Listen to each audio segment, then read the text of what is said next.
The background noise of grief. Right now I'm using the analogy because I'm walking in the forest and there's the background noise of these locusts, cicadas, whatever they are. Now we know that the background noise of grief is always there and it's bigger than you give it credit for. There's a lot going on behind the scenes that sometimes we're conscious of and sometimes we're not even conscious of.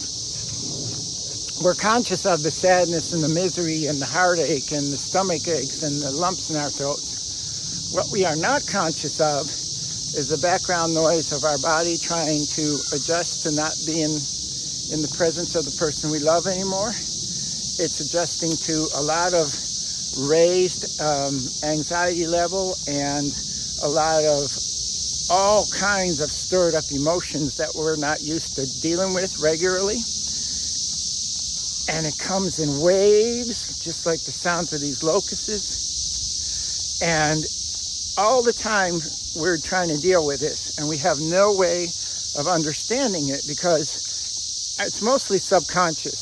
So all of this kind of chatter that I'm using the analogy for of these locusts is going on in our subconscious with all kinds of things happening in the background. So what do we do with this?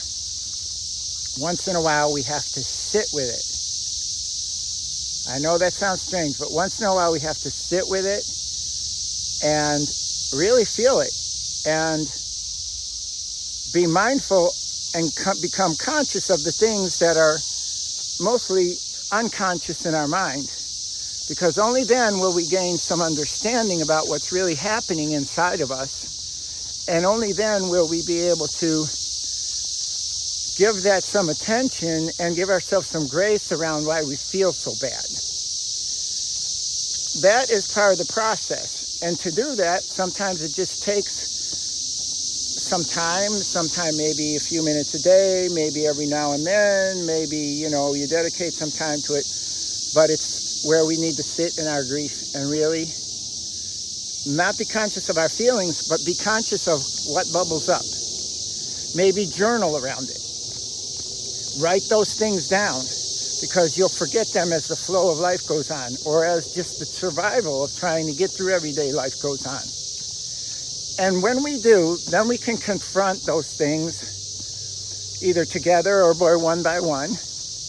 And, I would say that you can also help get more of those things uncovered when you work with somebody that actually understands the grieving process and can help you get those things to bubble up because they are in you and you also have the answers, but you can't access the answers because your mind is on overload.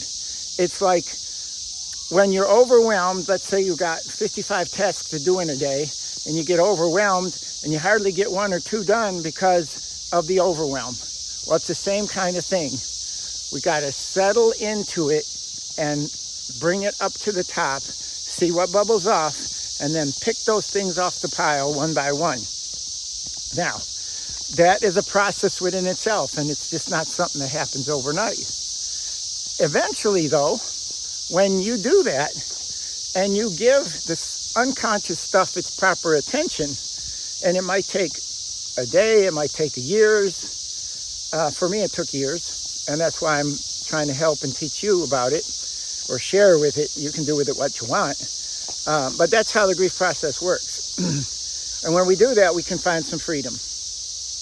And that's how we start taking our,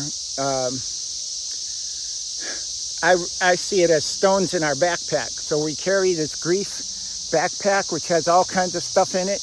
And by one, we take the stones out and we fling them aside and it becomes lighter. And our grief becomes lighter. We begin to walk, like I said, in more freedom. And we also get to see some light in life that we haven't had before. Some blue sky, some hope. Things that we didn't have or haven't had for a long time. So I hope this video makes you think. I encourage you to subscribe to this channel. Give me a like if you'd like this video. It always helps us get in front of more people that need this kind of thing. And in the meantime, I encourage you to first survive, then strive. then eventually maybe even thrive. This is Harold Polis saying, look forward to seeing you in the next video.